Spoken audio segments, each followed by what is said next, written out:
Mesdames et messieurs, cette opération de la DGSP a créé une tension et division entre les Congolais basés au pays et ceux de la diaspora.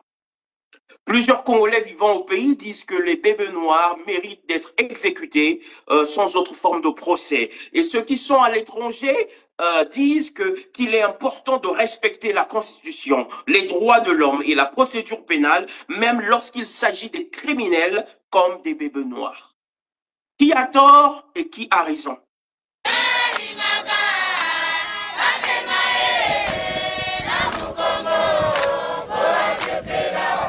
Ceux et celles qui sont derrière moi sont les enfants qui autrefois étaient appelés Kuluna, qui étaient partis à Kanyamakase, c'est pour une formation, qui l'ont parachevé et qui aujourd'hui reviennent à Kinshasa où ils ont trouvé leur affectation afin de s'adonner aux différents travaux que le service national a prévus dans cette ville de Kinshasa.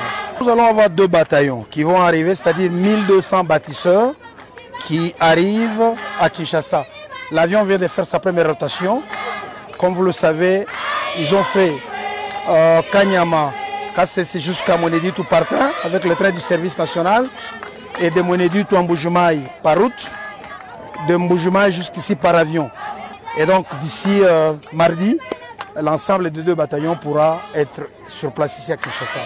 D'ici, ils vont dans leur cantonnement qui est Ensélé. Ensélé d'ailleurs sur place, nous avons déjà préparé un grand atelier de menuiserie que vous allez découvrir et ils vont fabriquer des bancs sur instruction du président de la République, commandant suprême. Nous allons pouvoir équiper toutes nos écoles avec le banc fabriqué par ces jeunes gens. Et une deuxième partie qui a été formée en construction, parmi eux il y a des maçons, il y a des ferrailleurs, il y a des peintres, il y a des électriciens. Eh bien, d'ici quelques jours, le commandant suprême, le président de la République, va lancer les travaux de la modernisation de la maternité de Kitambo, puis par après de l'hôpital de référence de Kitambo.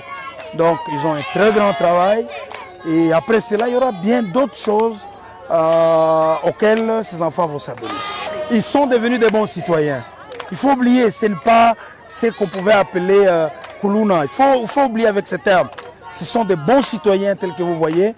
Vous avez vu la différence aujourd'hui lorsqu'ils viennent d'arriver et lorsqu'ils partaient.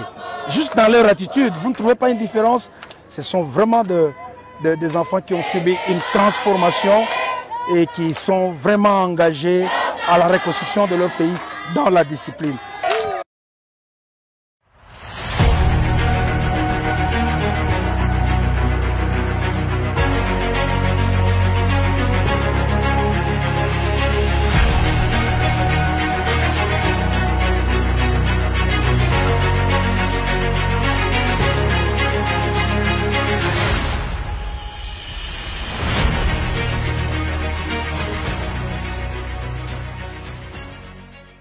Une nation se brise dans les cœurs avant de se briser sur le champ de bataille. Tinua Achebe.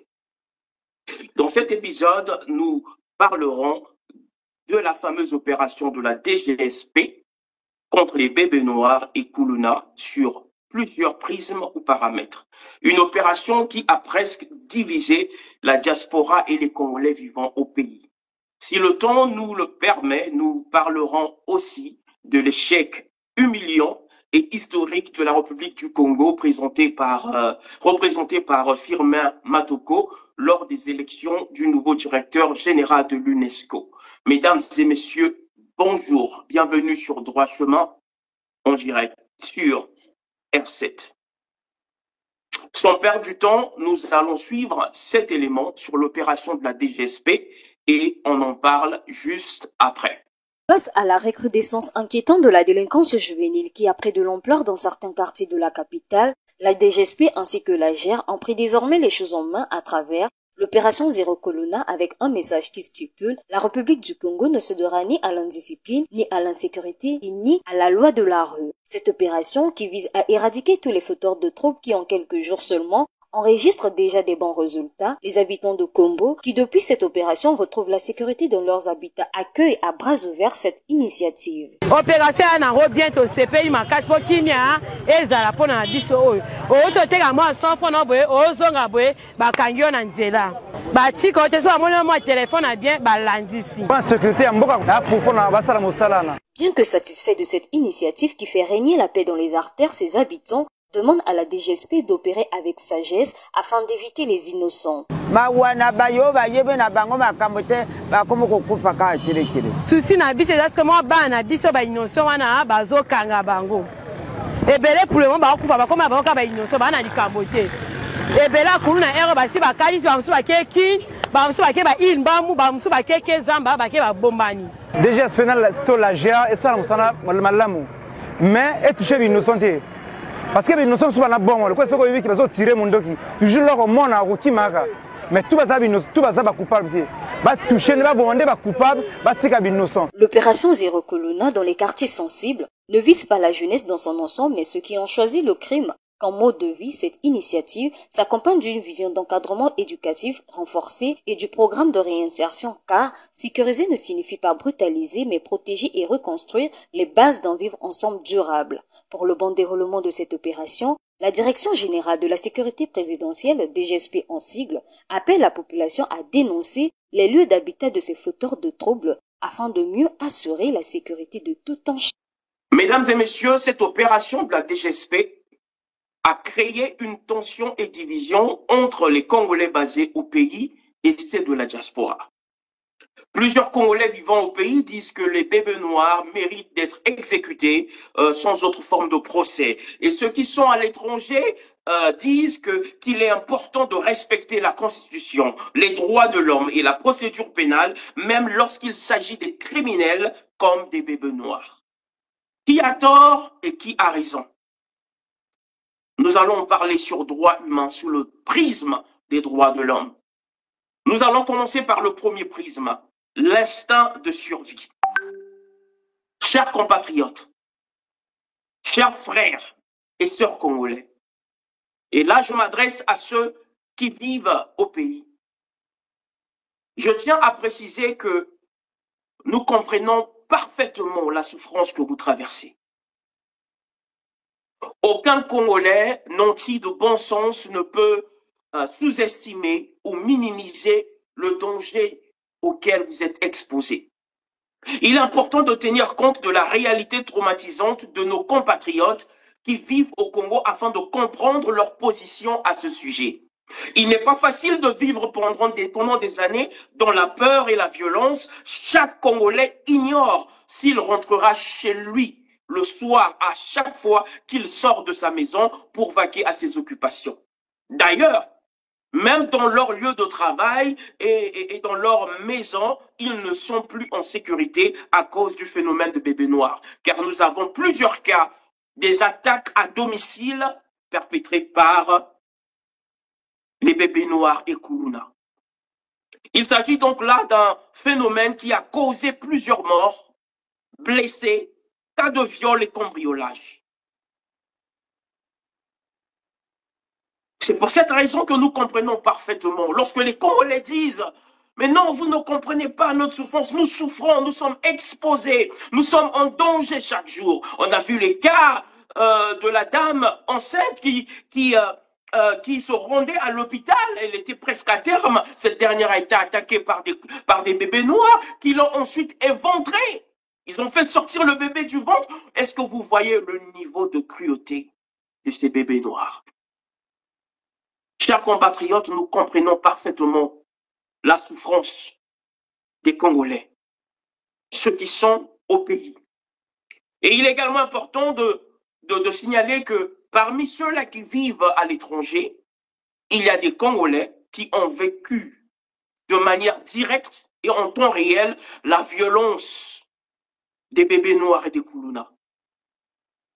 Et moi, j'en fais partie parce que ce phénomène ne date pas de maintenant. C'est un phénomène qui a pris forme, qui a pris naissance depuis les dernières guerres civiles qu'il y a eu en République du Congo.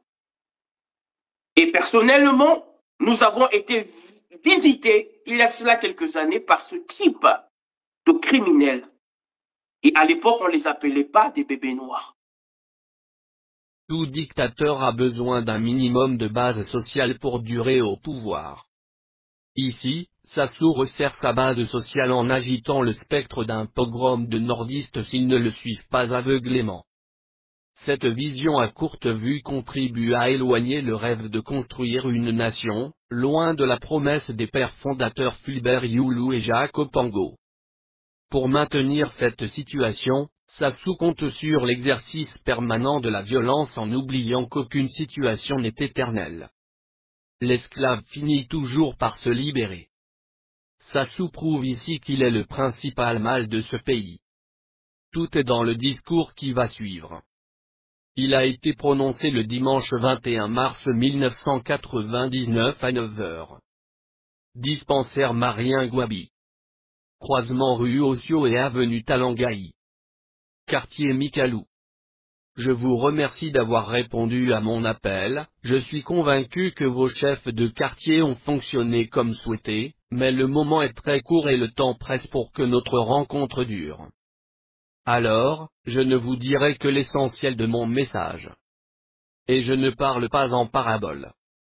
Je sais que vous n'avez pas oublié ce que vous avez vécu en 97 par les bombardements de l'Issouba. Vous savez ce que j'ai fait pour terminer cette tragédie, cette barbarie, ces pertes humaines que personne ici ne peut évaluer. Vous avez marché sur des corps. D'aucuns diront que Sassou a terminé la guerre, mais moi je dis que c'est d'abord la détermination du peuple nordiste de vouloir, je dis bien, vouloir finir ces malheurs infligés par l'Issouba. Beaucoup de jeunes sont venus du nord pour se joindre aux jeunes Brazzavillois nordistes et lutter à mes côtés. Après 6 mois d'ivresse de paix retrouvée, il fallait bien repartir sur le chemin de la reconstruction. Vous avez certainement constaté comme moi, le pire dans la société de ces jeunes de Talangaï Mikalou. Des pillages se terminant surtout par des règlements de compte. Le manque de respect généralisé. Je ne pouvais pas laisser évoluer cet esprit de guerre contre nous-mêmes, c'est ainsi que je me suis adressé aux Cobras, car c'est d'eux qu'il s'agit. Vous avez entendu partout leurs tergiversations, certains ont même parlé à la radio RFI pour manifester publiquement leur mauvaise foi. Certains ont dit que je ne fais rien pour les jeunes et pour le peuple nordiste confondu, sans distinction des partis ni des tribus. J'ai aussi entendu dire que Sassou continue à nous faire tuer chez les Tchèques et les Nibolèques. Que nos enfants sont égarés sous les instructions de Sassou. À l'hôpital de Talangaï, vous avez jeté des tracts qui disent que Sassou va fuir en exil et patati patata. Beaucoup de militaires nordistes désobéissent au commandement des FAC, laissant tantôt les autres exécuter des missions contre leur région, et vous savez ce que ça nous coûte. Des troupes souvent exposées, des troupes tombant dans les embuscades des Ninja et des Cocoyeux, et dans ces genres d'exercices, seuls les chefs de mission ne meurent pas. À qui est donc la faute si nos jeunes, nos enfants périssent toutefois qu'ils vont au service de la République? Est-ce qu'il manque d'officiers nordistes ici où nous sommes? Est-ce que vous savez que le Nord a le record en effectif d'officiers? Acclamation frénétique et prolongée, la foule applaudit. Silence. Je vais maintenant vous dire que la paix à laquelle vous croyez n'est que superficielle, votre paix ressemble au repos d'un prisonnier dans sa prison. La guerre que vous avez gagnée vous a seulement écarté du danger, mais ce danger continue à menacer, et aujourd'hui je constate que c'est même pire. Je vous interpelle tous, pour notre survie, notre futur est noir. S'il m'arrivait de mourir à 11 heures, sachez qu'avant 15 heures, on ne parlera plus du Nord tout entier.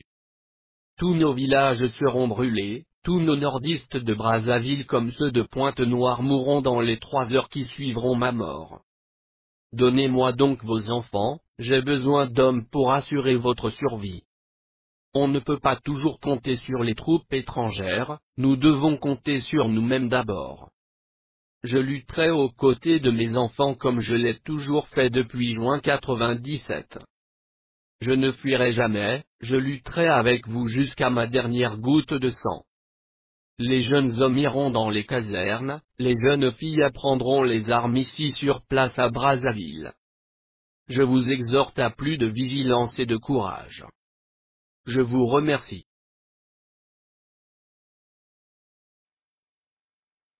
Donc cette souffrance, cette réalité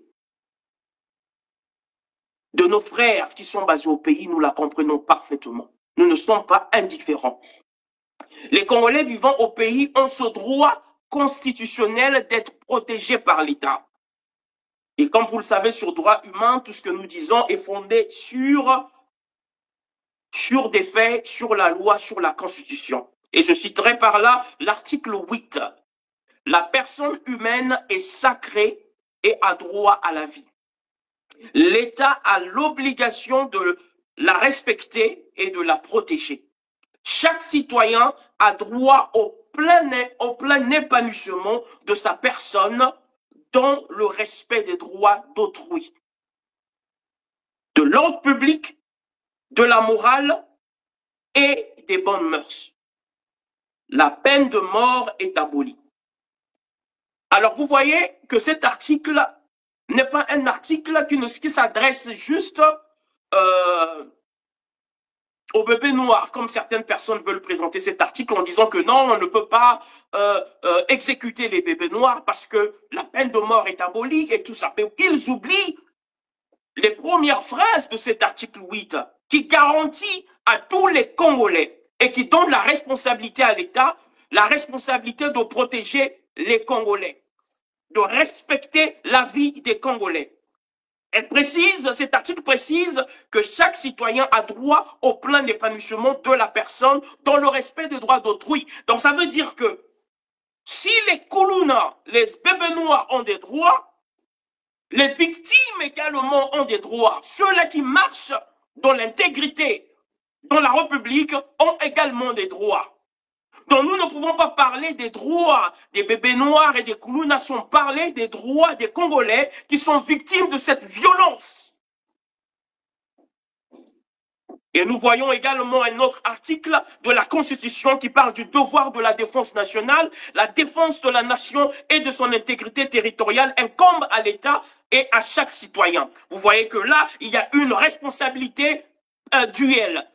Donc, il y a une responsabilité de l'État et il y a la responsabilité également du citoyen pour garantir et maintenir l'intégrité territoriale.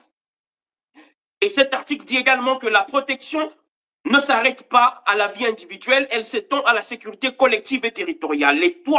L'État doit assurer la paix, prévenir la guerre et défendre ses frontières.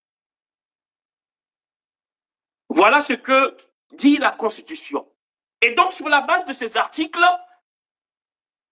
les Congolais vivant au pays ont le droit de demander la sécurité, de demander à ce que l'on puisse mettre fin à ce phénomène de bébés noirs. Et l'État, face à la Constitution, a la responsabilité de protéger ses citoyens. Alors, la question que nous devons nous poser, qu'est-ce que l'État doit faire dans ce type d'action, dans ce type de situation? Face à ce type de problème, les pays comme le Brésil, certains États des États-Unis donnent aux citoyens un droit de port d'armes. Vous voyez qu'il y a des pays à travers le monde qui sont confrontés aux problèmes de criminalité de gang et ces pays sont arrivés à un niveau où ils octroient le droit de port d'armes à la population. Cela est le cas au Brésil, cela est également le cas dans plusieurs États aux États-Unis. À quoi ça sert? Ça veut dire quoi ça? Pourquoi c'est comme ça? C'est où? C'est qui lui? Un jour, une question. Pourquoi les Américains autorisent-ils les armes à feu? Se procurer un fusil ou un pistolet mitrailleur aux États-Unis, c'est facile. On peut les commander sur catalogue et se les faire livrer à domicile. On peut aussi acheter ces armes à feu dans des foires où l'on se rend le week-end en famille. En fait, aux États-Unis, posséder une arme est un droit inscrit dans la Constitution. Et la Constitution, c'est la loi suprême de l'État américain. Ce droit remonte à 1791, quand les Américains se sont battus pour gagner leur indépendance et fonder les États-Unis d'Amérique. Dans l'esprit américain, les armes sont restées les alliés de la liberté. Du coup, posséder une arme n'est pas honteux aux États-Unis. Au contraire, pour beaucoup, un vrai Américain est un Américain armé.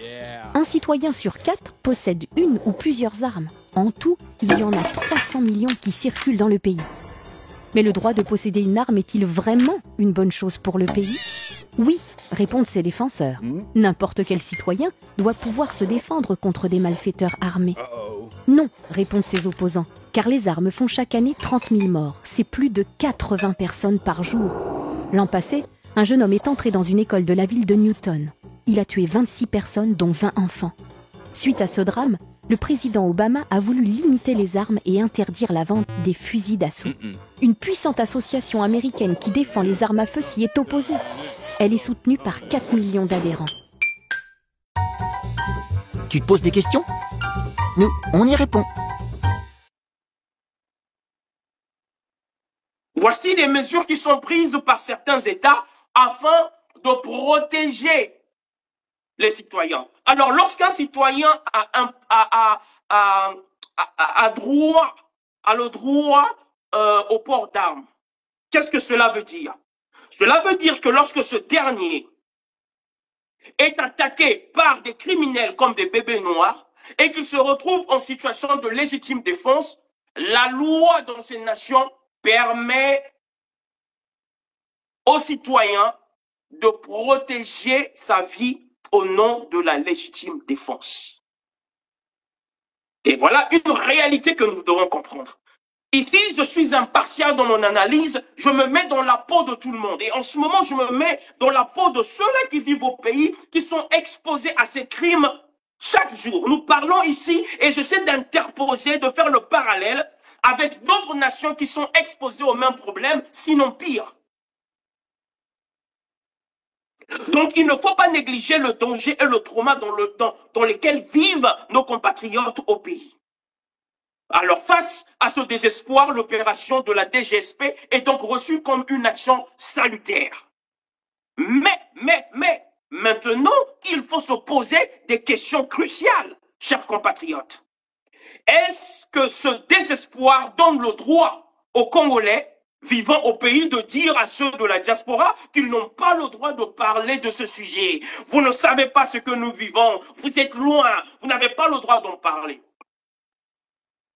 Est-ce que ce désespoir donne le droit à la DGSP d'agir sans tenir compte de la Constitution, des paramètres de droits humains et de la procédure judiciaire? L'État de droit est un concept qui s'est progressivement défini à travers l'histoire. Ses origines remontent à la Magna Carta de 1215, c'est-à-dire la première grande charte des libertés. Celle-ci représente les premiers balbutiements du concept de l'État de droit, puisqu'elle instaure quelques principes limitant l'arbitraire du pouvoir royal. De plus, soulignons le rôle de la Révolution française dans l'émergence du concept de l'État de droit. Elle a permis de redéfinir les pouvoirs attribués à l'exécutif en établissant une distinction, c'est-à-dire une dissociation, entre le pouvoir lui-même et les individus exerçant ce pouvoir.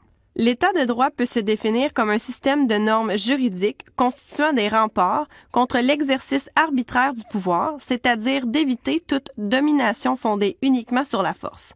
Cela suppose l'existence d'un droit connu afin de créer des lois précises, connues de tous et impersonnelles, auxquelles personne ne peut échapper, sans quoi une sanction sera appliquée.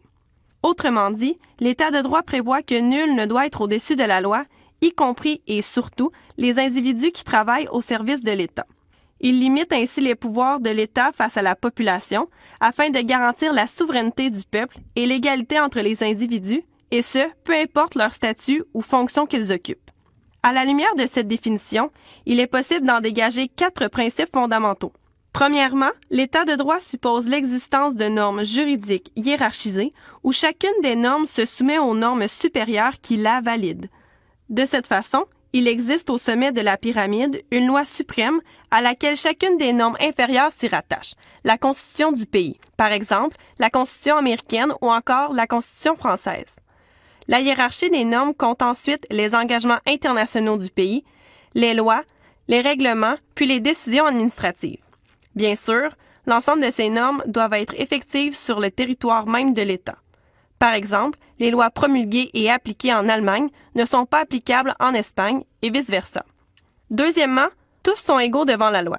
Cela signifie que chaque individu, tout comme le gouvernement et ses mandataires, sont soumis à la loi. Par exemple, le chef de l'État britannique est tout autant assujetti aux lois qu'une policière ou une enseignante. Ce principe inclut la possibilité pour tous de contester une norme juridique lorsque celle-ci n'est pas jugée conforme. Troisièmement, le droit est prévisible et connu de tous. Cela permet d'assurer la stabilité des normes applicables et d'assurer des droits et libertés fondamentales à tout un chacun. Ainsi, l'ensemble des normes juridiques doivent être claires et rendues publiques, c'est-à-dire qu'elles doivent être accessibles à la population. Quatrièmement, l'État de droit exige l'indépendance judiciaire. Cela implique le droit d'accès à un système de justice indépendant et impartial, une représentation efficace et juste devant les tribunaux, mais aussi une application identique du droit pour tout administré. D'une part, cela exige une séparation des pouvoirs entre les pouvoirs exécutifs, législatifs et judiciaires. D'autre part, cela signifie que toute transgression de la loi entraîne des sanctions égales pour tout individu. Par conséquent, cela suppose que tous sont traités selon les principes de l'égalité et d'égalité. Et là, nous parlons aussi du code pénal. Voici les questions que nous devons nous poser et nous allons développer ça dans les prismes qui suivent. Deuxième prisme, attention à la dictature interpopulum, la dictature intercitoyenne.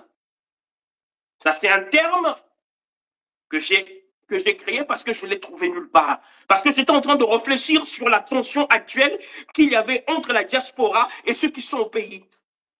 J'ai vu ceux qui sont au pays dire à la diaspora, vous n'avez pas le droit de parler de ce sujet parce que vous êtes loin, vous ne vivez pas cette réalité. Vous n'avez pas le droit de donner votre avis à ce sujet. Et cette manière d'agir est ce que j'appelle de la dictature interpopulum. Donc une dictature intercitoyenne. Donc là, il s'agit d'une dictature qu'impose une frange de la population envers une autre partie de la population.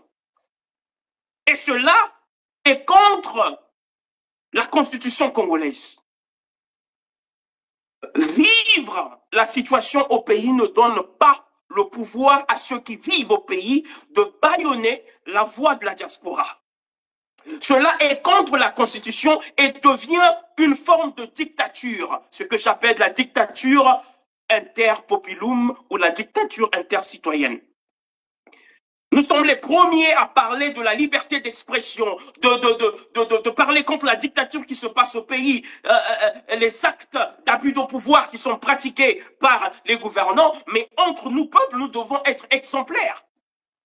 L'article 25 de la Constitution dit ceci. Tout citoyen a le droit d'exprimer et de diffuser librement son opinion par la parole, l'écrit, l'image ou par tout autre moyen de communication. La liberté de l'information et de la communication est garantie pour tous, pas pour ceux qui sont au pays, mais pour tout citoyen, tout Congolais, qu'il soit au pays ou à l'étranger. Elle s'exerce dans le respect de la loi. Alors, chers compatriotes, et là, j'aimerais répondre à ceux-là, à certains de nos frères qui sont au pays, qui se sont permis d'utiliser leur droit de souffrance pour dire à ceux de la diaspora que vous n'êtes pas exposés à cette réalité, alors vous n'avez pas le droit d'en parler. Mesdames et messieurs, cette manière de penser est anticonstitutionnelle. Cela frôle la dictature et comme je le dis, il s'agit là d'une dictature interpopulum, une dictature intercitoyenne. Et nous disons non à ce type d'attitude.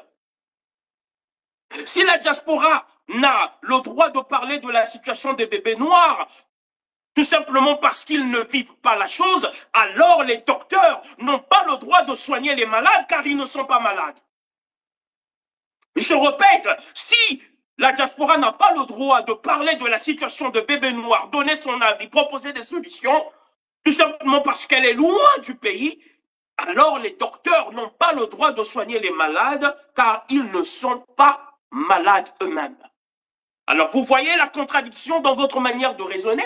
Alors, vous allez donc commencer par chasser tous les docteurs des hôpitaux et ou poser une condition pour dire non, pour soigner une personne qui souffre du paludisme, le docteur doit lui-même être atteint du paludisme. Vous voyez que cette manière de raisonner n'est pas logique et elle n'est pas intellectuelle. Si la diaspora n'a pas le droit de parler de la situation des bébés noirs, tout parce qu'elle est loin et ne comprend pas la souffrance de ceux qui sont au pays, alors pourquoi ceux qui sont au pays acceptent les aides sociales, l'assistance financière pour les études, la popote, les loyers venant de la diaspora?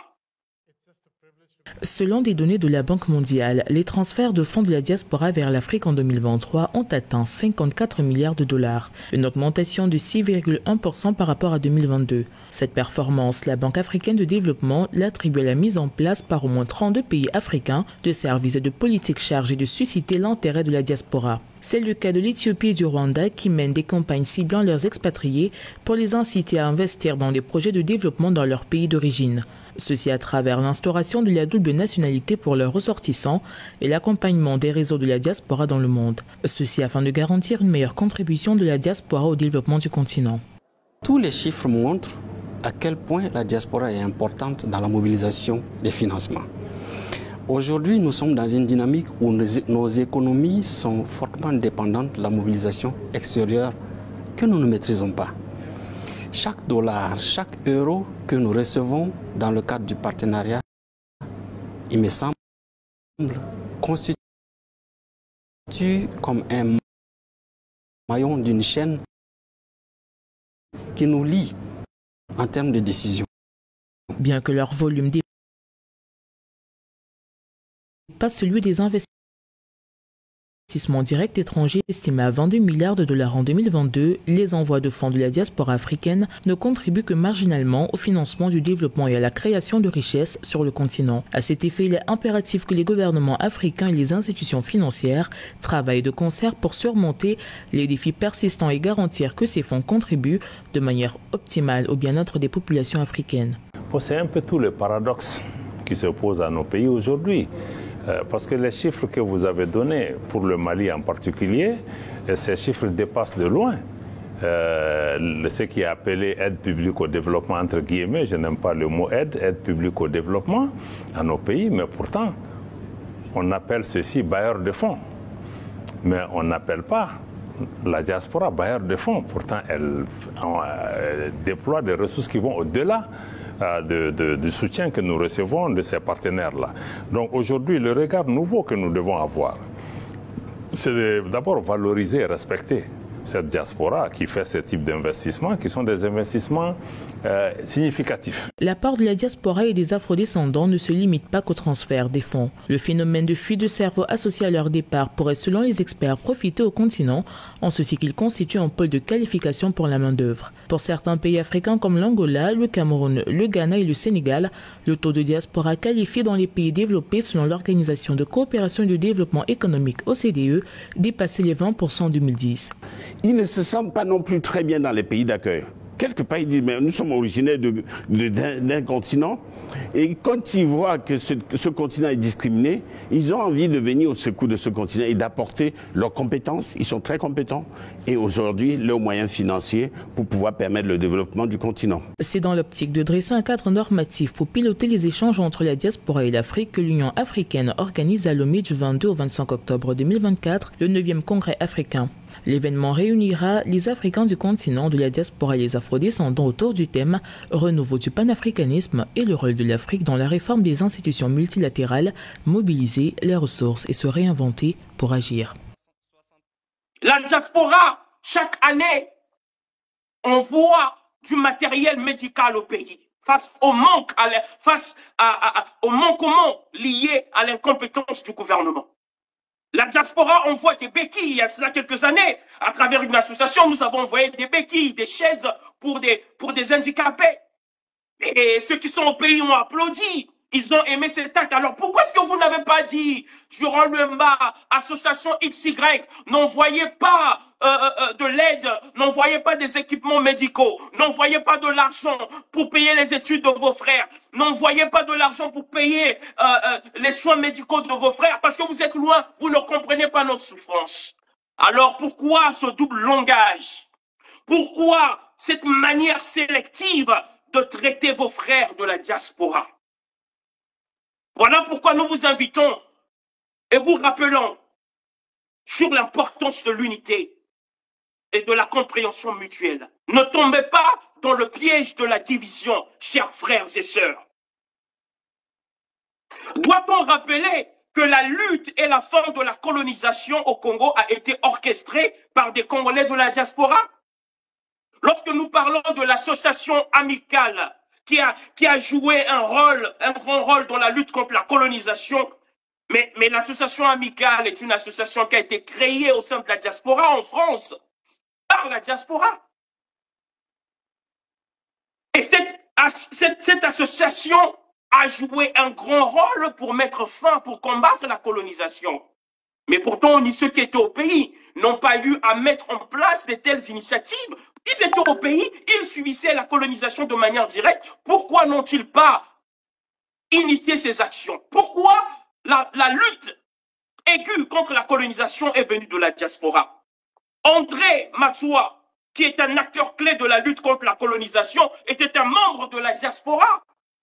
Nos frères, nos parents, nos ancêtres, à l'époque, s'ils avaient commis la même bêtise de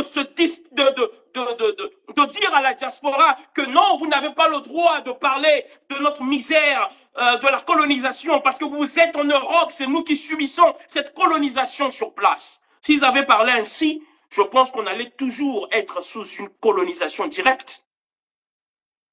Vous voyez là des faits historiques que je vous présente pour vous montrer l'importance de la collaboration entre ceux qui sont au pays et ceux qui sont au sein de la diaspora. Cette collaboration est importante. La diaspora joue un rôle clé, même lorsqu'on parle de l'origine du panafricanisme. Les fondateurs de ce concept ne vivaient pas sur le continent. Il s'agit là des personnes qui étaient dans la diaspora. Il s'agit là des panafricains, des afrodescendants, qui ont initié l'importance du panafricanisme. Que tous les Africains aujourd'hui utilisent et sont fiers de dire que nous devons être des panafricains, nous devons promouvoir l'unité internationale. Mais cette initiative n'est pas venue des personnes qui vivaient sur le continent. Cette initiative est venue de la diaspora, des afrodescendants. C'est pour ça qu'il est important de rappeler ces éléments, chers compatriotes, afin que nous ne puissions pas juste vivre dans l'émotion. Il faut développer ce qu'on appelle l'émotion, l'intelligence émotionnelle. Parce qu'il y a l'émotion basse et l'émotion haute. L'émotion basse, c'est ce qu'on appelle l'idiotie émotionnelle. Et l'émotion haute, c'est ce qu'on appelle l'intelligence émotionnelle. Parce que l'émotion en elle-même, elle n'est pas mauvaise. Mais le problème, c'est lorsque vous opérez dans les basses émotions. Chers compatriotes, la France sous occupation nazie a été libérée par un Français de la diaspora, le général de Gaulle, qui avait déclaré Brazzaville la capitale de la France libre. Il n'a pas lutté pour la libération de la France sur le terrain. Le général de Gaulle a commencé à faire des discours, à encourager ses compatriotes en France qui étaient sous l'occupation nazie. Il a commencé à parler, donner des directives à partir de Brazzaville. Mais vous n'avez pas vu les Français dire que tu es un lâche, tu parles de l'étranger, tu n'as pas le droit de parler de notre souffrance parce que c'est nous qui vivons la souffrance et l'oppression d'Hitler. Vous voyez? Et je vous informe que lorsque la France était sous occupation, il y avait certains Français qui avaient trahi la patrie, qui étaient sur place, c'était des locaux, mais qui avaient accepté de pactiser avec le régime nazi. Mais pourtant, ils étaient sur place au pays. Donc, être au pays n'est pas une preuve de mieux connaître ou aimer son pays que ceux de la diaspora. Alors, chers compatriotes, mettons, comme on dit de manière vulgaire chez nous, bas la terre. Ne tombons pas dans le piège de la division. Nous avons tous un même objectif, bâtir un Congo meilleur pour tous.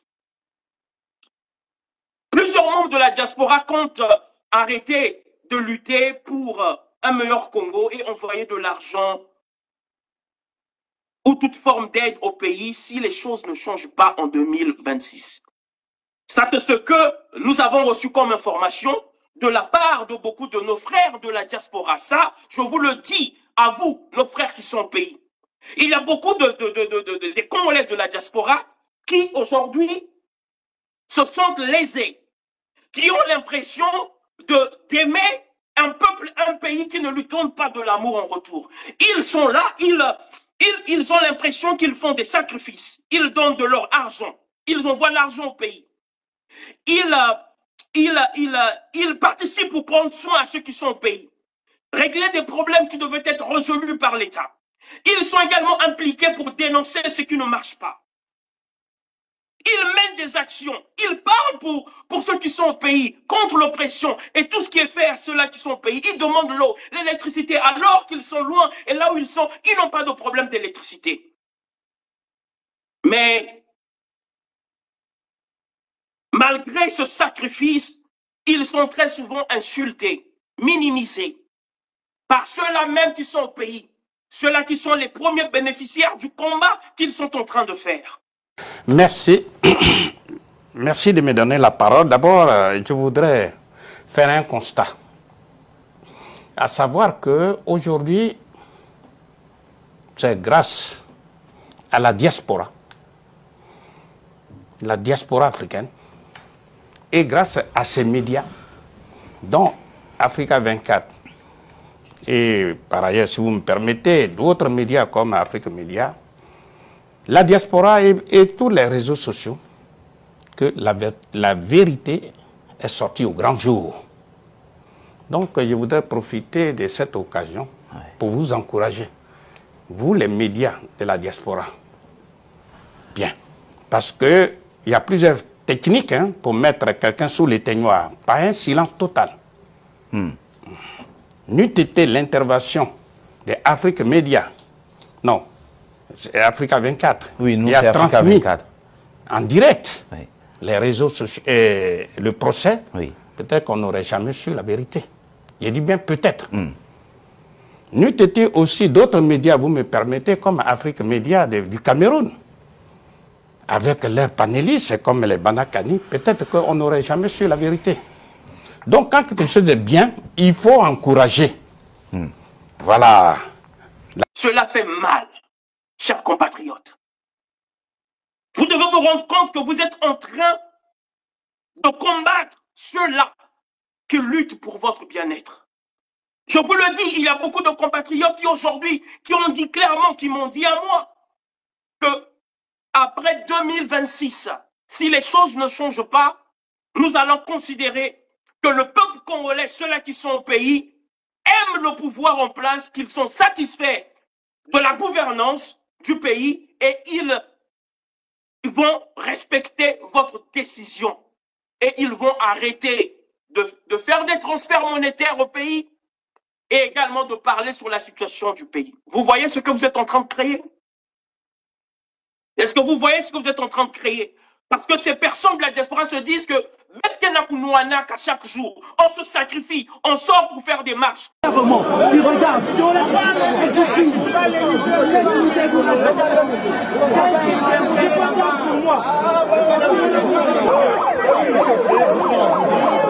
organisateurs manifestaient que faut être tamboula, il y a que spontané, parce que vous êtes obligé d'accompagner Betanzila, parce que ça va être qui motivé, même manifester mingi. Nous avons une expérience pour ça, nous avons une façon. Il y a que spontané, parce que ça va accompagner Beto. Il y a que spontané, ben pouvoir en avoir. L'union de la nation, c'est qui nous divise, soyons tous unis que jamais. Nous notre devise, unité, travail, progrès. Nous notre devise, unité, travail, progrès. Nous vraiment.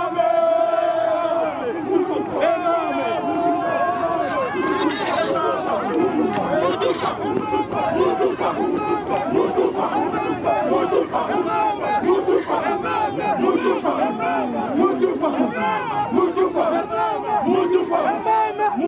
fait des vidéos, on sacrifie notre temps. Mais en retour, on est insulté, on est minimisé. Et ceux pour qui on se bat, quand on leur demande de poser certaines actions sur place, ils sont incapables de le faire, mais ils ont le temps d'aller au meeting organisé par leurs oppresseurs, pour prendre des 2000, des t-shirts. Cela est une forme d'insulte. Il y a un dicton qui dit « s'immoler », c'est-à-dire que chercher à libérer un peuple qui ne connaît pas l'importance de la liberté, c'est comme s'immoler avec du feu pour montrer le chemin aux aveugles. Donc c'est un sacrifice inutile. C'est pour cette raison, chers compatriotes, chers frères et sœurs vivant au Congo, nous vous demandons de prendre conscience et de réaliser l'urgence du moment. De comprendre que nous ne sommes pas vos ennemis, mais que nous sommes vos alliés. Et de comprendre l'importance d'accompagner les actions de la diaspora au lieu de les combattre. Parce que lorsque nous parlons, nous ne voyons pas juste l'aspect direct, ici il s'agit de l'urgence par rapport aux dangers auxquels vous êtes exposés, mais très souvent ceux de la diaspora, exposés à certaines réalités, ils ne parlent pas juste en se basant sur la situation au premier degré, mais ils essaient d'aborder le sujet sur le plan géopolitique, en tenant compte de certains éléments. Ils comprennent que cette action approuvée peut devenir un cheval de Troie pour traquer des vrais activistes, pour traquer des vrais Congolais qui veulent un changement au pays, surtout que nous nous approchons de la période des élections. Chers Congolais, faisons preuve de jugeote. Troisième prisme, la place de la loi, la Constitution, droits de l'homme face à une urgence et danger croissant.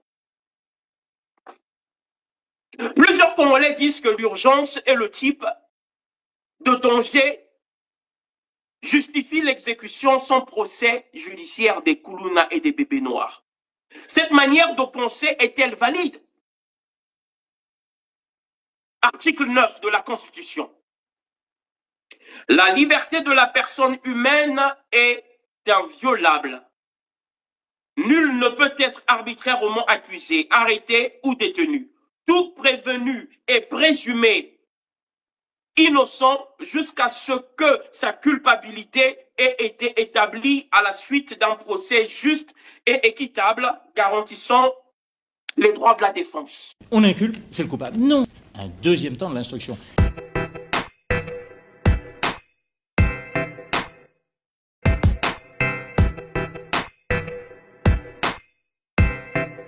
Voilà ce que dit votre Constitution, chers compatriotes, chers Congolais. Nous sommes les premiers à crier lorsque la Constitution est bafouée concernant certains sujets étatiques. Mais aujourd'hui, nous voulons fermer les yeux face à la même Constitution. Qu'est-ce que cela fera de nous? Lorsque nous allons donner la permission aux autorités de bafouer la Constitution, sans suivre la procédure constitutionnelle, mais nous allons leur donner la permission d'opposer des actes que nous n'allons pas contrôler dans un futur proche. Vous devez comprendre en fait la logique derrière cette réalité, chers compatriotes. Article 11. Toute personne arrêtée est informée du motif de son arrestation et de ses droits dans une langue qu'elle comprend. Tout acte de torture, tout traitement cruel, inhumain ou dégradant est interdit. Le pouvoir judiciaire, gardien des libertés individuelles, assure le respect de ce principe dans les conditions fixées par la loi. Article 12. Les crimes de guerre, les crimes contre l'humanité, les crimes de génocide sont punis dans les conditions déterminées par la loi. Ils sont imprescriptibles. Article 14. Tout individu, tout agent de l'État, je répète, tout agent de l'État, tout agent des collectivités locales, toute autorité publique qui se rendrait coupable d'actes de torture ou de traitement cruel, inhumain ou dégradant, soit de sa propre initiative, soit sur instruction, est puni conformément à la loi. Alors, chers compatriotes, est-ce que vous avez compris le sens de l'article 14?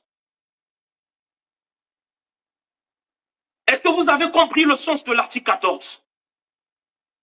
Et donc là, quand nous sommes en train de parler et de demander à la DGSP, au général Oboa, protéger le peuple, c'est un acte noble. Mais quand nous parlons sur la procédure, c'est une manière également de protéger le général Oboa. Parce que nous savons, dans le passé, il y a eu des généraux, des militaires qui ont posé des actes similaires, mais qui aujourd'hui sont persona non grata en Europe, dans plusieurs pays.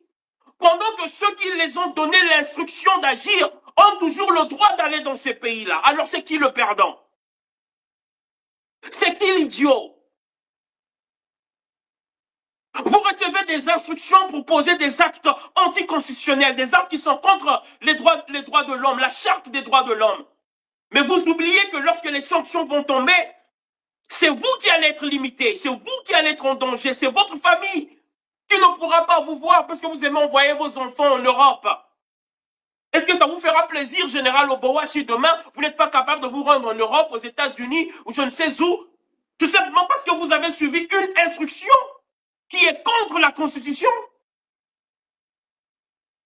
C'est de ça dont nous parlons.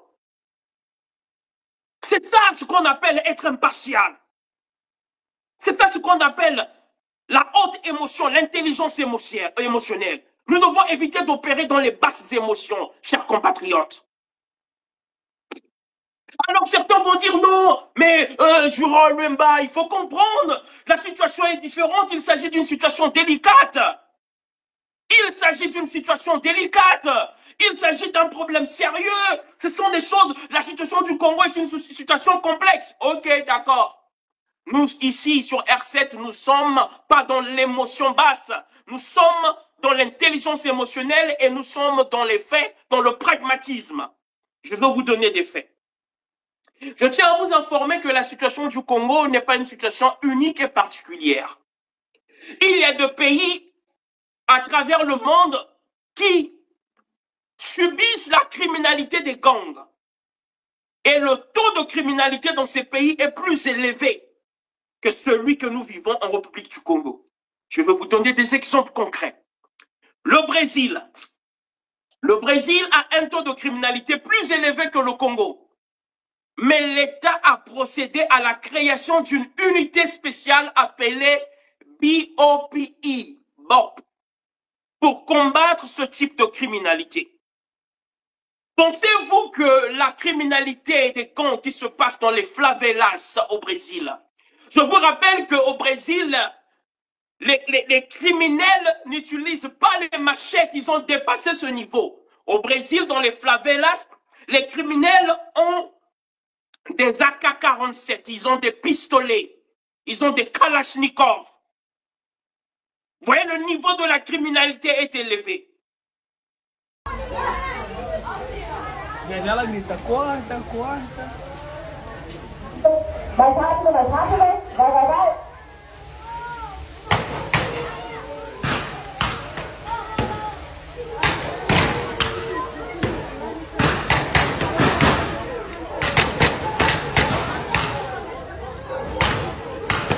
LGB não para a operação, mas os moradores não perdem uma fofoca.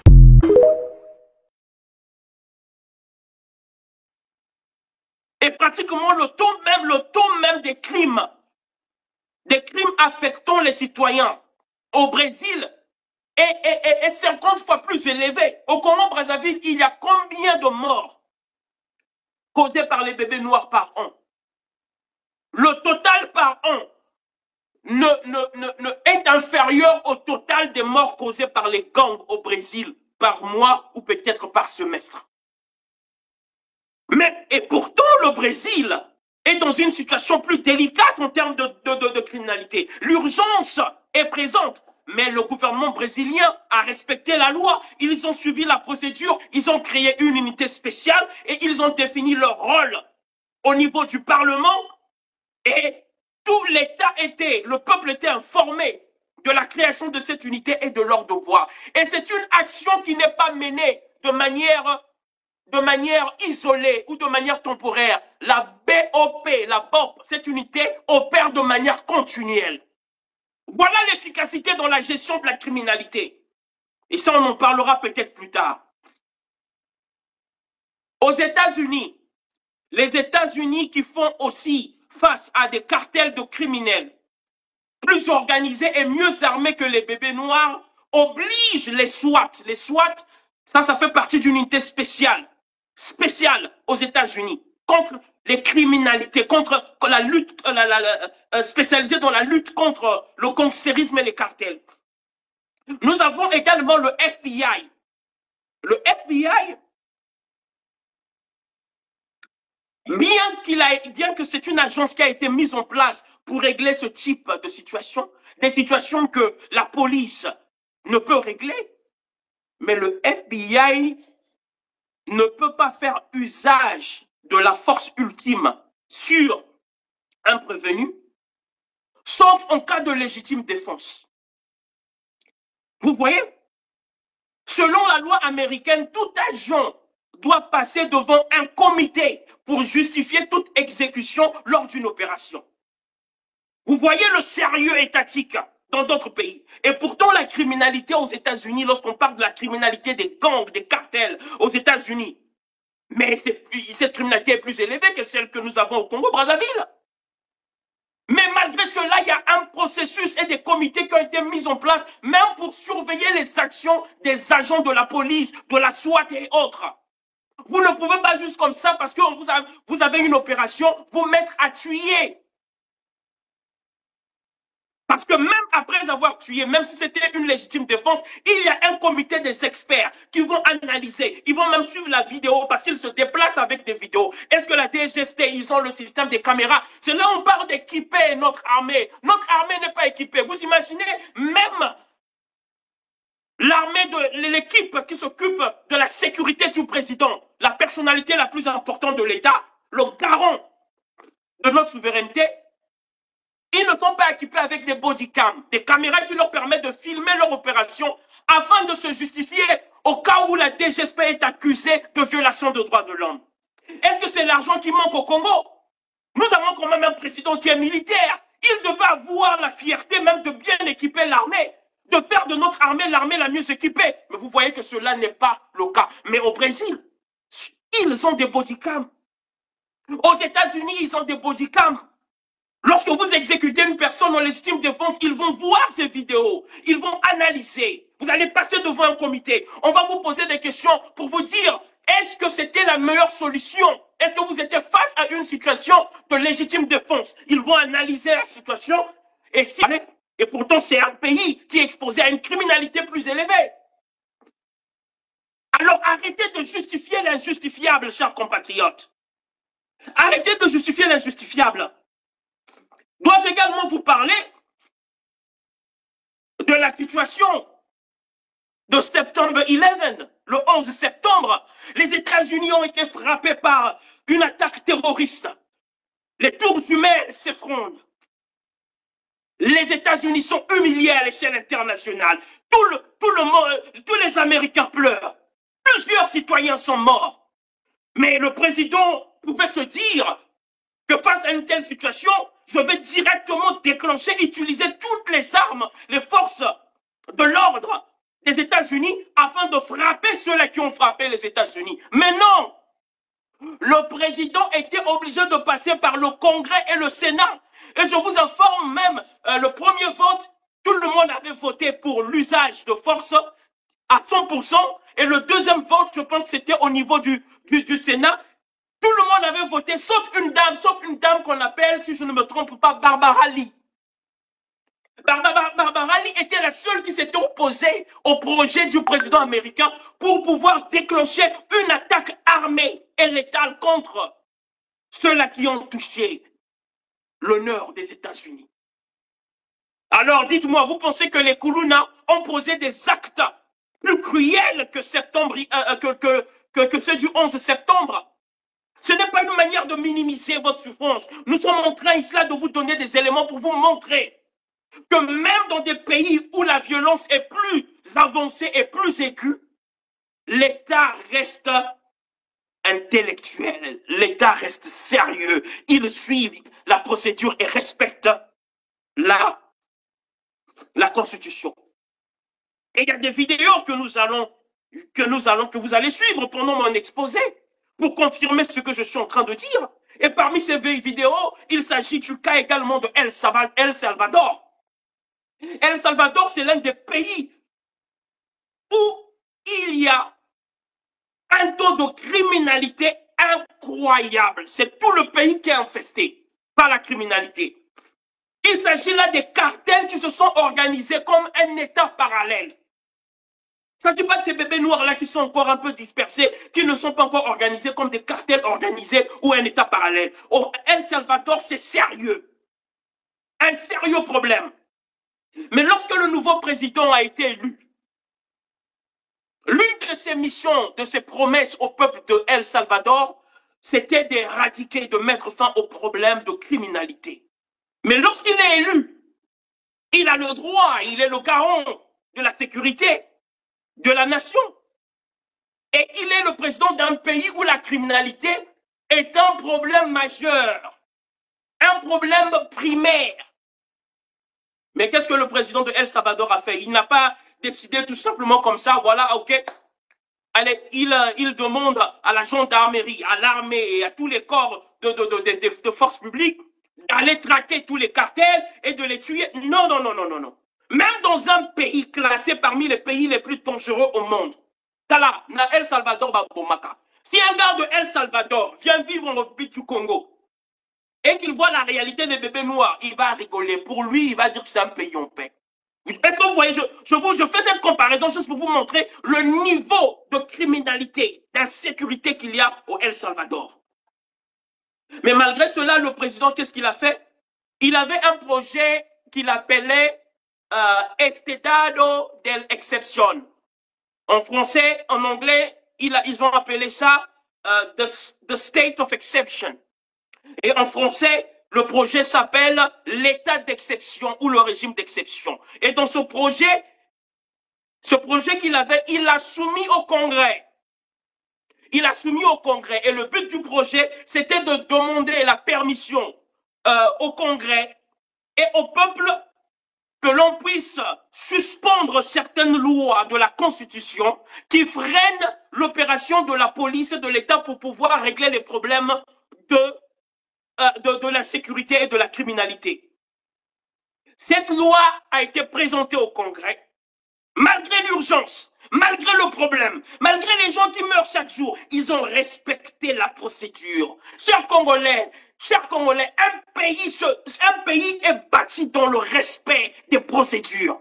Pour libérer un quartier des gangs, le président du Salvador mobilise une armée entière avec plus de 2000 soldats et 500 policiers. On vous raconte. Aujourd'hui, le Salvador est l'un des pays les plus sûrs au monde grâce à Nayib Bukele, le président qui se surnomme lui-même le dictateur cool. Il a fait une guerre massive contre les gangs et ce lundi, il a par exemple annoncé que ses forces avaient traqué et capturé les derniers gangs cherchant à s'implanter dans le pays. Et au total, plus de 2000 soldats et 500 policiers ont encerclé un quartier de la banlieue sud de la capitale. Et ces mesures anti-gang sont drastiques. Il a enlevé le droit aux avocats pour les criminels et augmenté la peine de prison pour les membres de gangs allant de 20 à 40 ans et jusqu'à 60 ans pour les chefs. Après plus de 75 000 arrestations, Bukele affirme avoir transformé le Salvador en l'un des pays les plus sûrs au monde, passant d'un taux d'homicide de 106,3 pour 100 000 habitants en 2015 à 2,4 en 2023. Mais voilà pourquoi notre pays aujourd'hui n'est plus respecté. Voilà pourquoi aujourd'hui on fait on se présente à l'UNESCO comme ça, comme on fait des actions, des sorties médiatiques, des déclarations mal calculées, sans comprendre les procédures diplomatiques. Et aujourd'hui, vous avez Matoko, un grand cadre pourtant, mais qui aujourd'hui a été humilié. Je vous informe que c'est la victoire la plus humiliante de l'histoire de l'UNESCO. 55 contre 2. Mais on en parlera si on a le temps, sinon on en parlera dans un autre épisode. L'importance de la procédure, de l'éthique. Et lorsque le président d'El Salvador a soumis ce projet, le projet a été approuvé à l'unanimité. Tout le monde était d'accord.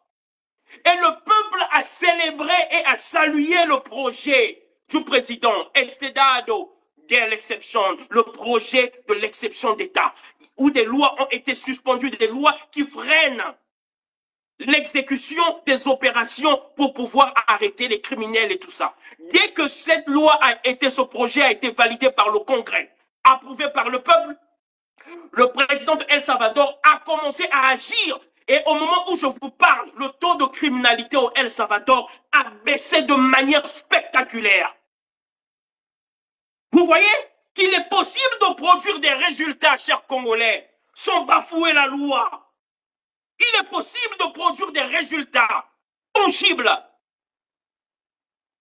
sans gifler la Constitution. Alors, chers compatriotes, nous devons arrêter de donner des raisons échappatoires pour justifier des violences, pour justifier l'abus de pouvoir. Vous voyez, quatrième prisme, cette opération n'est pas une première et elle n'est pas faite pour l'intérêt du peuple, chers compatriotes. Doit-on vous rappeler que le général Ndengue a mené des opérations similaires, mais où est le bilan aujourd'hui? Cette action aura un impact temporaire, comme celle de Ndengue, car aucune stratégie à long terme n'a été mise en place pour maintenir le même niveau d'ordre et décentraliser ces actions dans les villes, les arrondissements avec des équipes permanentes. Voilà comment est-ce que l'on gère le problème d'insécurité. Il ne s'agit pas juste de faire une action temporaire. Mais le général Ndengue, il a eu à le faire à plusieurs reprises. Pourquoi est-ce que les Congolais sont amnésiques? Pourquoi est-ce que vous agissez comme si cette opération du général Oboa est une action innovante et elle est nouvelle en République du Congo? Mais plusieurs actions similaires ont été faites. Les Kuluna et les bébés noirs ont été assassinés à bout portant en public sans jugement. Mais est-ce que cela a mis fin à ce problème? La réponse est non. Alors, chers compatriotes, pona nini bozo kanisa que bato bazo loba parce que balingi bien-être na binoté. Chers compatriotes, pona nini bozo loba, lokola, biso, ça nous fait plaisir que nous, en fait, nous sommes des investisseurs dans les entreprises de Kuluna. Non! C'est parce que nous connaissons l'histoire. Nous savons ce qui a été fait avant. Et nous savons que ce n'est pas une solution permanente. Ce n'est pas une solution permanente. Et il est important de rappeler que cette opération a été lancée parce que certaines personnes du pouvoir ont été touchées par les bébés noirs. Chers compatriotes, opération Wana et Zapon a bien-être na binoté. C'est ça la triste réalité. J'aurais aimé, j'allais être content si c'était une initiative qui a été lancée. Parce que le peuple a pleuré et les gouvernants ont décidé de sortir pour répondre aux cris du peuple. Mais lorsque la femme enceinte a été éventrée, pensez-vous que cette mort, cet acte est moins cruel que la mort d'Alain Bambi, paix à son âme? Vous voyez que nous vivons dans un état où on a l'impression que la vie de certaines personnes est plus importante que celle du reste du peuple. Et ça, ce n'est pas la Constitution. Ça, ce n'est pas un État. Ça, ce n'est pas une république. D'ailleurs, ces mêmes forces de l'ordre qui sont incapables de trouver les bébés noirs qui tuent le peuple ont été capables de trouver les bébés noirs qui ont assassiné Alain Bambi en moins d'un mois. Chers compatriotes, essayons de réfléchir ensemble. Arrêtez de crépiter, chers Congolais, ne crépitez pas, calmez vos atomes. Ne crépitez pas, arrêtez de crépiter, calmez vos atomes et essayez de faire usage de la jugeote. Plusieurs compatriotes congolais ont été assassinés par ces bébés noirs.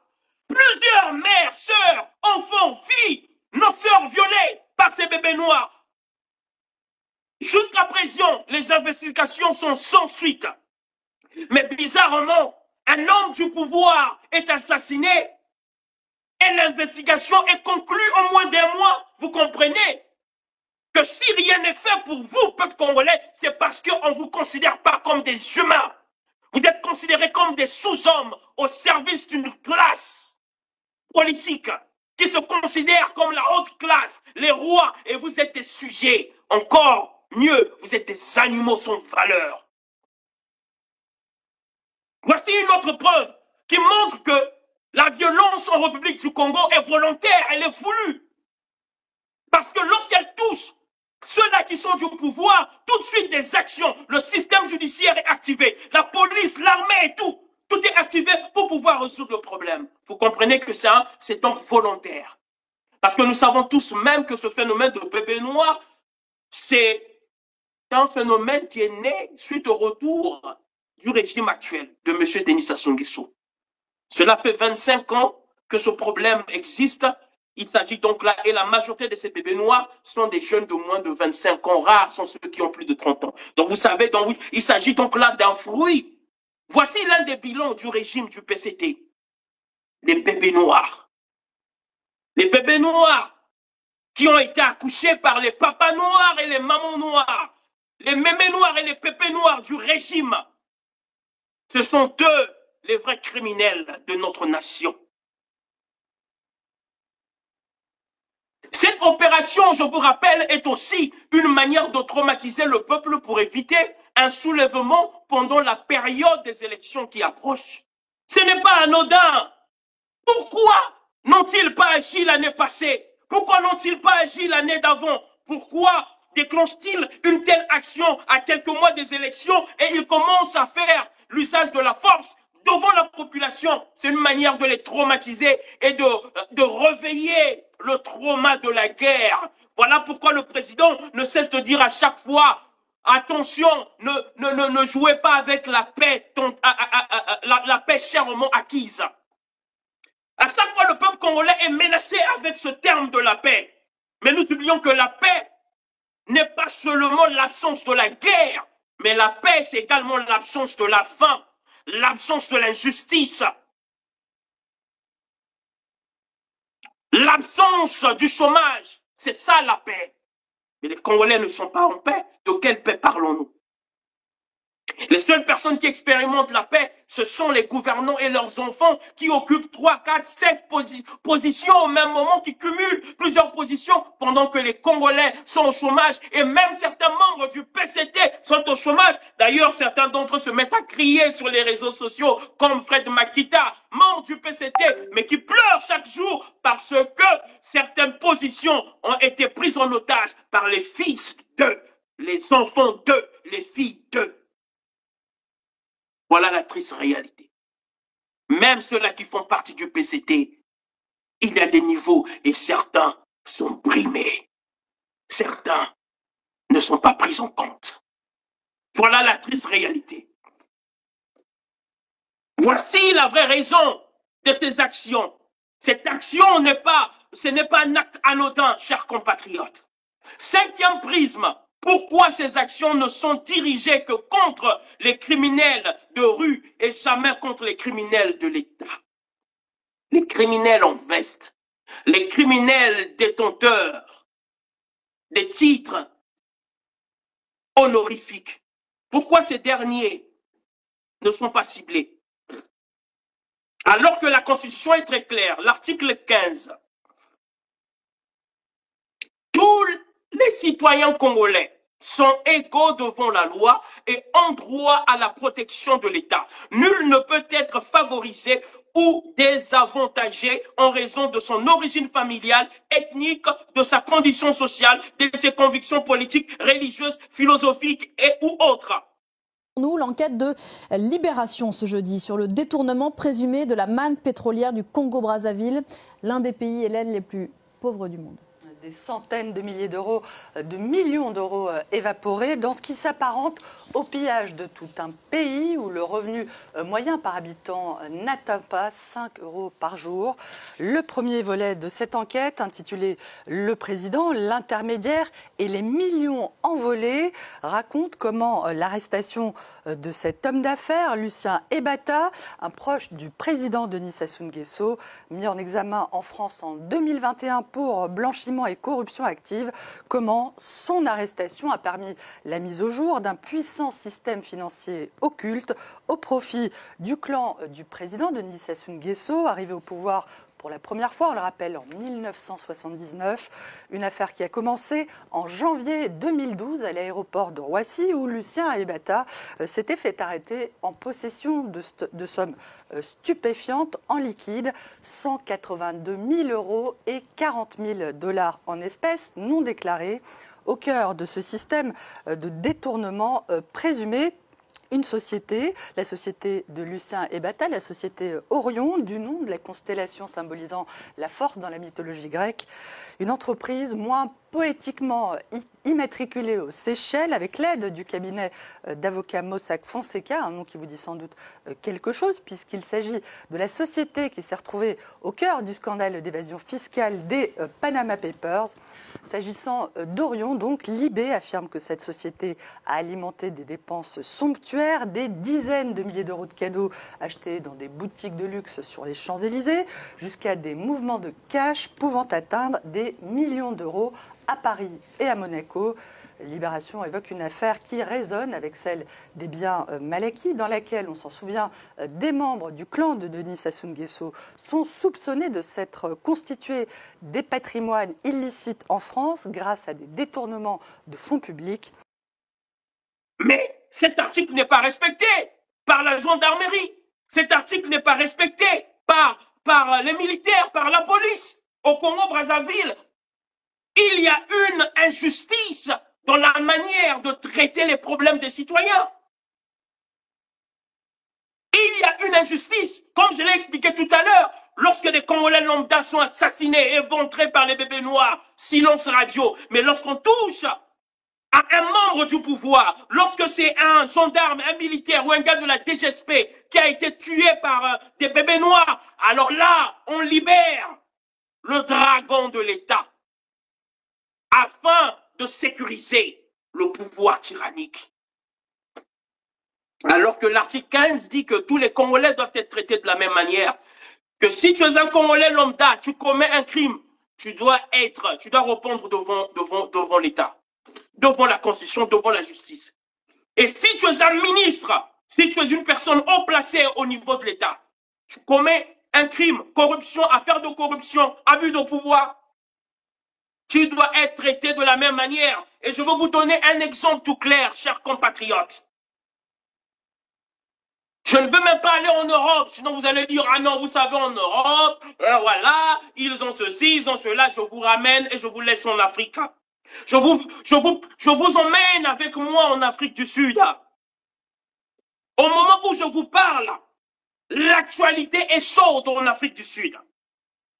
Et à cause d'un général, le général Lamfla Laki Sibusiso Mukwanazi, ce dernier a secoué l'actualité en lançant une action contre les membres du gouvernement, des ministres et autres poids lourds de la politique sud-africaine impliqués dans la corruption, les cartels et autres crimes. Je ne sais pas si vous suivez l'actualité internationale au niveau de l'Afrique, que vous limitez pas seulement à l'actualité francophone. Mais si vous savez ce qui se passe actuellement en Afrique du Sud, il y a un général dans les locaux, le général Oboa, comme il a lancé l'opération contre les Kuluna. Aujourd'hui, le général Oboa se lève, ou le général Obamitou se lève, ils disent trop c'est trop. On ne peut plus accepter la corruption, le vol, l'abus du pouvoir, l'abus du peuple dans ce pays. Et il se lève, il lance une action contre les membres du gouvernement, les ministres, qui sont exposés dans des affaires de vol, de corruption, vol du denier public, et qui font partie des cartels de crimes. C'est ce qui se passe en Afrique du Sud. Est-ce que nous avons un général? Est-ce que nous avons un lieutenant? Est-ce que nous avons un colonel? Est-ce que nous avons des hommes des forces de l'ordre au Congo qui peuvent aujourd'hui se lever? Comme le général Mukwanazi en Afrique du Sud. Cet homme aujourd'hui est le héros en Afrique du Sud. Le peuple sud-africain dit, si vous touchez au général Mukwanazi, si vous touchez à un seul de ses cheveux, si vous touchez à un seul de ses enfants ou à sa femme, vous allez provoquer une guerre civile en Afrique du Sud. Il y a des gens même qui ont lancé des cagnottes pour pouvoir soutenir le patriotisme du général Mukwanazi. Des millions de raids ont été levés. Vous savez ce que ce général a fait? Il a dit, chers compatriotes, je vous remercie pour votre amour à mon égard. Ce que je suis en train de faire pour mon pays, je le fais pour la patrie, pour que notre nation puisse rester forte une référence sur le continent et à l'échelle mondiale. Je le fais pour la protection de nos peuples, parce que c'est ma mission en tant que général de l'armée. Il a dit cet argent, je ne veux pas utiliser ça. Il a pris cet argent, il a envoyé ça dans un fonds réservé aux enfants des militaires, des policiers qui sont morts dans l'acte du service et qui ont laissé des enfants et des veuves.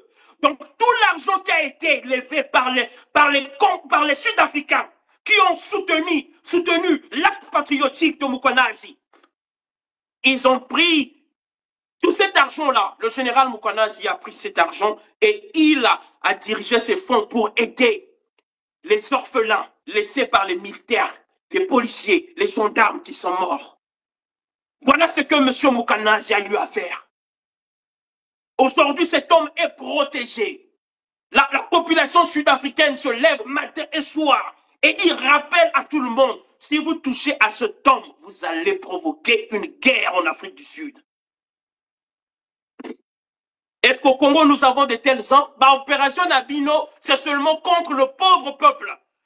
Opération Nabino, c'est seulement contre des opérations truquées. Parce que nous savons que même parmi ces bébés noirs, il y a des gens de la gendarmerie, de la DGSP, ce sont des gens, des bébés noirs en font partie.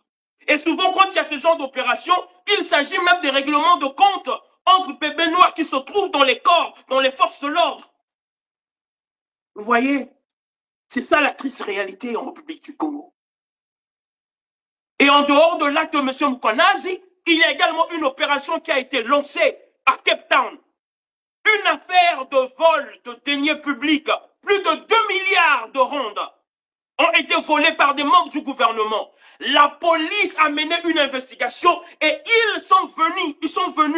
ils ont lancé une opération. La police sud-africaine est rentrée dans les locaux du gouvernement et ils ont arrêté les membres du gouvernement haut placés. En pleine journée, on les a arrêtés. En ce moment-là, ils sont aux arrêts. Et tous ceux-là qui sont sous investigation, on les a mis en suspension. Ils ne travaillent plus. Cette action a été menée par la police sud-africaine. Une police patriotique. Une police sérieuse et impartiale. Cette information est disponible sur Internet. Est-ce que la police congolaise peut faire ça? Est-ce que la police du général Obambi-Itu peut faire ça? Est-ce que la DGSP du général Oboa peut faire ça? C'est là où nous saurons que vous luttez pour le peuple, vous luttez pour la patrie. Partout. Général Oboa, général Obambi-Itu, tous nos frères du corps. Je sais que parmi vous, il y a des patriotes.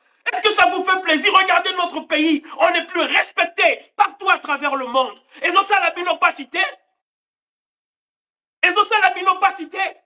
Regardez vos frères du corps de l'armée, comment ils respectent.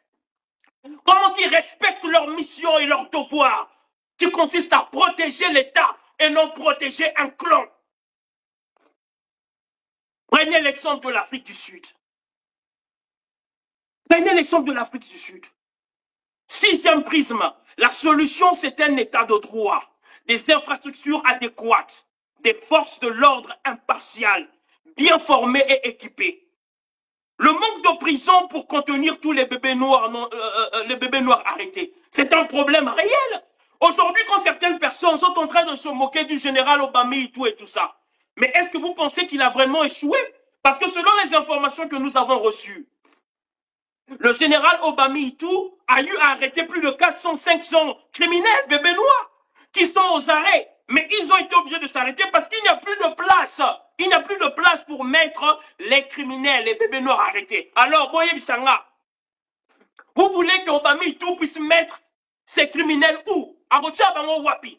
Est-ce que c'est la responsabilité d'Obambi-Itu? Est-ce que c'est la responsabilité d'Oboa de créer des prisons, des infrastructures moderne où l'on peut contenir 5000 prisonniers, mais ce n'est pas leur responsabilité.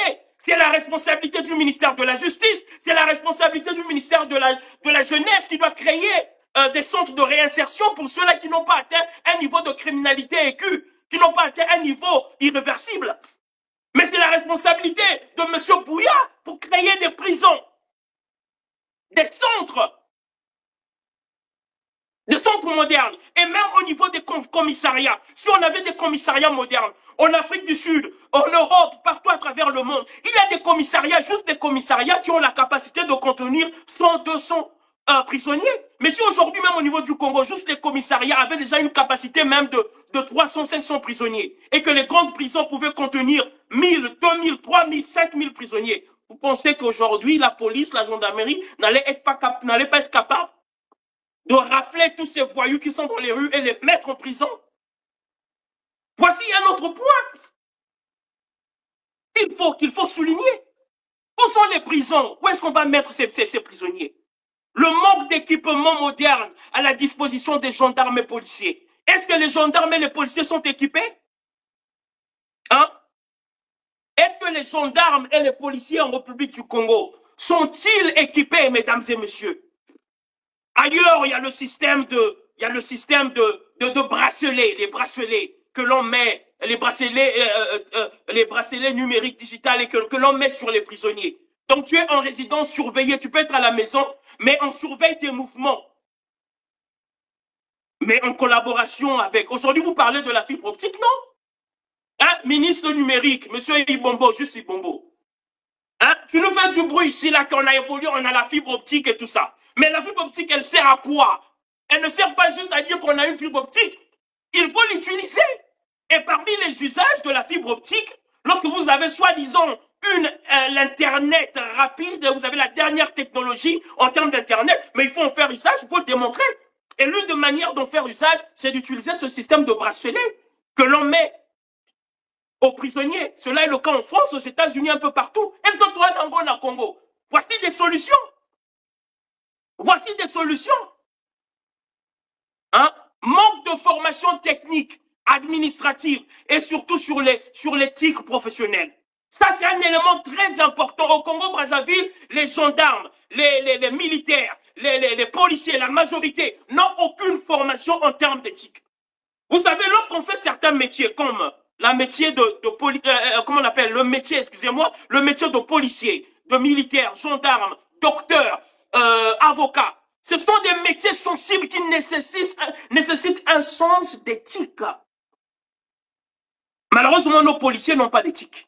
C'est pour ça que vous allez voir que parmi les policiers, parmi les gens de la DGSP, parmi les gendarmes, il y a des bébés noirs, il y a des Arabes, il y a des gens, il y a des Américains qui font partie, la preuve en est, parmi les personnes qui ont été arrêtées pour le crime d'Alain Obambi. Mais nous sommes surpris d'apprendre que parmi eux, il y a des membres des forces de l'ordre. Il y a des membres de forces de l'ordre, chers compatriotes. Vous voyez qu'il y a un problème de formation. Il n'y a pas d'éthique professionnelle au sein de nos forces de l'ordre. Et ça, ce sont des cours, ce sont des formations. Nos agents de force de l'ordre ne sont pas formés dans les principes de l'expérience humaine. Comment traiter les compatriotes, comment traiter les citoyens. Ils ne le savent pas. Voilà pourquoi leur première réaction quand ils arrivent quelque part, c'est qu'ils commencent d'abord par tabasser tout le monde et après ils posent des questions. Mais ça c'est le chaos.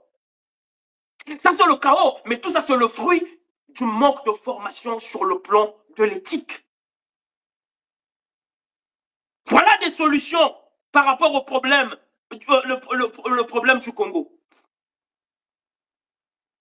C'est aussi à cause du manque de modernisation de l'administration, la base des données des prisonniers, le tracking des prisonniers, que nous avons des personnes condamnées à perpétuité pour meurtre, qui se retrouvent en liberté et commettent les mêmes crimes. Tel est le cas d'Alain Obambi. Nous venons tous de découvrir que les personnes qui ont commis le crime d'Alain Obambi, ce sont des personnes qui ont déjà été condamnées il y a quelques années pour le crime d'un autre acteur politique au niveau de la Bréza. Et ce sont ces personnes qui ont été condamnées à perpétuité, mais de manière miraculeuse, se retrouvent en liberté et vont tuer un autre acteur politique. Tout ça pourquoi il n'y a pas de base de données de prisonniers. Tout ça pourquoi il n'y a pas de tracking de prisonniers en République du Congo. Voici, les bébés noirs, c'est la conséquence de l'incompétence dans la gestion de l'État. Vous voyez, c'est ça la triste réalité. Et je veux finir en disant ceci. Le 7e prisme, l'hypocrisie des deux camps. Les Congolais qui vivent au pays et les Congolais de la diaspora. Chers compatriotes, je veux finir en disant ceci. Avec tout l'amour que j'ai pour vous. Chers compatriotes, vous avez tous crié sur le problème de bébé noir. Certains disent non, ce n'est pas normal, vous ne connaissez pas la souffrance. Ceux qui sont au pays, non, il faut respecter les droits humains. Même si c'est des criminels, il ne faut pas les tuer. C'est bon de dire tout ça. Mais où êtes-vous lorsqu'il faut mener des actions concrètes contre la torture, contre la violence? Vous êtes où? Je vous donne un exemple clair. Il y a de cela quelques mois, ça fait même pas 3 mois, que nous avons lancé une action internationale, une campagne contre la torture en collaboration avec R7. En collaboration avec R7 TLR-TV, nous avons lancé une campagne avec Chris Tanguy et d'autres acteurs de la société civile pour pouvoir conscientiser les gouvernants, pour pouvoir demander le respect des droits de l'homme au Congo, pour dire non à la violence contre le peuple par les bébés noirs, dire non aux tortures des prisonniers, la violation des droits des Congolais. Parce qu'il n'y a pas que les bébés noirs qui agressent les Congolais au plus du Congo. La police, il y a certains éléments de la police, de la gendarmerie, de la GSP qui font usage de violence sur le peuple congolais. Nous avons lancé une campagne pour promouvoir, pour combattre, pour dire non à la torture. Mais combien de personnes au pays ont répondu à cette campagne? Vous voyez votre hypocrisie, chers compatriotes. Biloka Koloba, vous êtes dans l'émotion. Quand il y a un sujet qui arrive, vous êtes tous, l'émotion manque et tout le monde en parle. Tout le monde en parle, au pays comme à l'étranger. Tout le monde en parle. Après quelques mois, quelques jours, un autre sujet va arriver. Vous allez oublier le sujet de bébé noir. Vous allez tous commencer à en parler. Cela a été le cas avec le problème du contrat de Lyon avec une Golondélé. Vous en avez parlé pendant plusieurs jours. Au lieu de lancer une action, de maintenir et de vous rassurer que ce contrat est arrêté et suspendu, non. Vous êtes passé au prochain sujet. Après, c'était je ne sais pas quel problème qui était maintenant à la une. Donc vous êtes un peuple de buzz au lieu d'être un peuple de principe. C'est ça le problème du Congolais de Brazzaville. Vous êtes un peuple de buzz et non un peuple de principe. Un peuple de principe, c'est celui qui dit « Nous avons un problème avec le contrat lyonnais. Ce contrat n'est pas bénéfique pour le Congo. » Il y a des gens, des spécialistes qui vont suivre ce dossier jusqu'à ce que le contrat, on va avoir la réponse officielle que ce projet a été arrêté. C'est ce que nous avons fait avec le problème de terre. Nous avons lancé une action, nous avons lancé une campagne, nous avons fait des marches, nous avons continué cette action jusqu'à ce que ce projet a été annulé. C'est ça l'intelligence. C'est ça le patriotisme, c'est ça le sérieux, c'est ça l'amour de soi et le respect de soi. Une personne intellectuelle, tu ne peux pas être un entrepreneur, tu commences quelque chose, tu arrêtes, tu passes à autre chose, tu ne vas jamais réussir. Mais malheureusement, c'est ce que les Congolais font. Il y a une hypocrisie au sein des Congolais du pays et de la diaspora. Vous êtes tous en train de crier ici affaire de bébé noir. Il suffit juste qu'un autre sujet tombe. D'ailleurs, déjà, l'affaire de l'UNESCO. L'affaire de l'UNESCO, déjà, commence déjà à étouffer l'affaire de bébé noir. Tout le monde aujourd'hui est en train de parler de l'affaire UNESCO, l'affaire UNESCO avec Fermont Matoko. Et il commence déjà à oublier le problème des bébés noirs. Vous voyez, on ne peut pas être un peuple de buzz. On doit être un peuple de principe. Où sont nos intellectuels? Les experts en économie doivent s'atteler sur les problèmes concernant la corruption, le vol, et travailler sur ces dossiers jusqu'à ce qu'on aura des résultats et une transformation nationale. Les experts en environnement doivent saisir des dossiers, le problème du lac Tumpunga et autres, la destruction de nos rivières et autres. Ils doivent saisir ça jusqu'à la résolution des problèmes. C'est ça un peuple sérieux, un peuple mature, un peuple qui se respecte. Un peuple de résultats. Nous avons fait cette opération, mais combien de personnes ont suivi? C'est pour ça que je finis cette émission en interpellant les Congolais. Arrêtons d'être un peuple de buzz. Soyons un peuple de principe. Soyons un peuple en mission. Un peuple qui a une mission claire, qui consiste à restaurer l'ordre au Congo. Dans tous les plans, l'environnement, l'économie, la justice, le sport et que chaque Congolais, selon son domaine d'expertise, puisse s'associer avec d'autres pour pouvoir traiter chaque cas dans leur domaine d'expertise jusqu'à obtenir solution. C'est comme ça que nous allons transformer ce pays. Nous devons sortir du buzz et devenir un peuple en mission. Un peuple stratégique. Un peuple qui commence une chose et va jusqu'au bout. Au lieu de sauter comme des sauterelles, comme des puces, d'un sujet à un autre. Et rien ne change. Pour régler le problème de Koulouna, il faut un projet. Lancer des campagnes et des actions, poser des actions, porter plainte même à l'échelle internationale.